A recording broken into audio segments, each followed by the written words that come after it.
1 ગ્રામ ચરબી કેટલી કેલેરી આપે? બરાબર છે. ચરબી શું છે?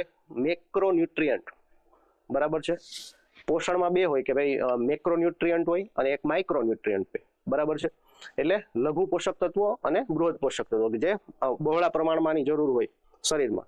માઇક્રોન્યુટ્રિયન્ટની જરૂર કેટલી હોય? તો કે શરીરમાં જે તત્વોની જરૂર ઓછા પ્રમાણમાં હોય એને માઇક્રોન્યુટ્રિયન્ટ કહેવાય. બરાબર. તો હવે ચરબી મેક્રોન્યુટ્રિયન્ટ કેટલા છે? 3 છે. એક છે કાર્બોદિત અથવા તો કાર્બોહાઈડ્રેટ, પછી છે પ્રોટીન અને ત્રીજું છે ચરબી અથવા તો ફેટ. બરાબર છે. આ 3 શું છે? મેક્રોન્યુટ્રિયન્ટ. હવે કાર્બોદિત ને પ્રોટીન છે ને 1 ગ્રામમાં સેમ કેલેરી મળે. કેટલી?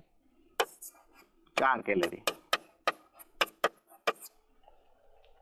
ચરબીમાં 1 ગ્રામમાં 9 કેલેરી. સાવ સિમ્પલ છે. બરાબર છે. બે જ આંકડા યાદ રાખવાના છે. કાર્બોદિત ને પ્રોટીનમાં 4 કેલરી અને ફેટ ચરબીમાં સૌથી વધારે કેલરી હોય. આપણે ફાસ્ટ ફૂડમાં જનરલી ફેટ વધારે હોય એટલે જ કહીએ ને કે ભાઈ એમાં કેલરી બહુ વધી જાય. એટલે સૌથી વધારે કેલરી કોની યાદ રાખવાની? ચરબીની. કેટલી? 9. બરાબર. તો આપણો આન્સર શું આવશે? ડી. બરાબર છે.